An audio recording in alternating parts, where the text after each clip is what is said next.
Licht. Wo ist meine Taschenlampe? Endlich findet er sie und knipst sie an. Er reißt die Augen weit auf. Er probiert laut zu schreien, aber seine Stimme bleibt ihm im Hals stecken. So schnell er kann, rennt er die Stege ab zum Ausgang. Er hört deutlich, wie ihn etwas mit schweren, aber schnellen Schritt verfolgt. Mit aller Kraft reißt er die Türe vom Haupteingang auf und schreit laut raus in die Nacht. Hilfe! Hilfe!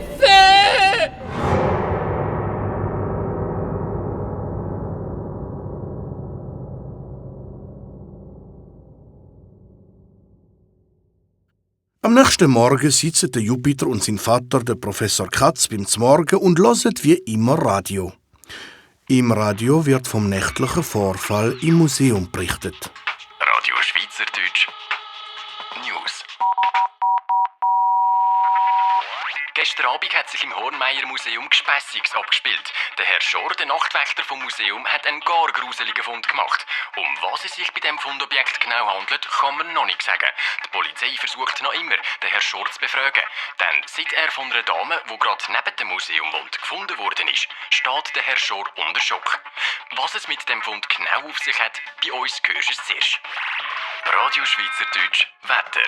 Präsentiert von Kinderwelt. www.kinderwelt.ch. Was meinst du, Papi? Was ist da passiert? Nichts verrückt, mein Sohn.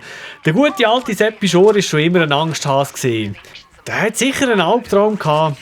Aber von dem kommt mir doch kein Schock rüber. Wer weiß. Alles ist möglich. Der Jupiter weiß nicht so recht, was er soll glauben.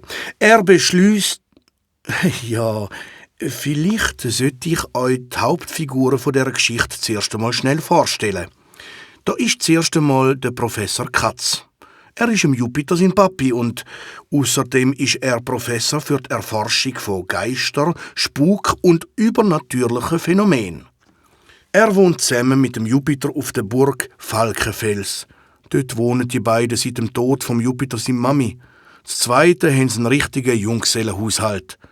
Der Jupiter ist Mitglied vom Gruselclub, wo auch noch seine Cousine Vicky und sein Cousin der Nick mit von der Partie sind. Zusammen haben sie schon die verschiedensten Gruselabenteuer erlebt.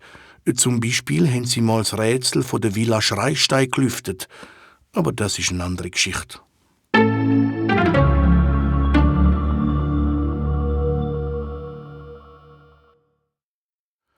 Auf seinem Velo trampelt der Jupiter also wie jeden Morgen auch heute in Richtung Schule. Sein Weg führt am Hornmeier Museum vorbei.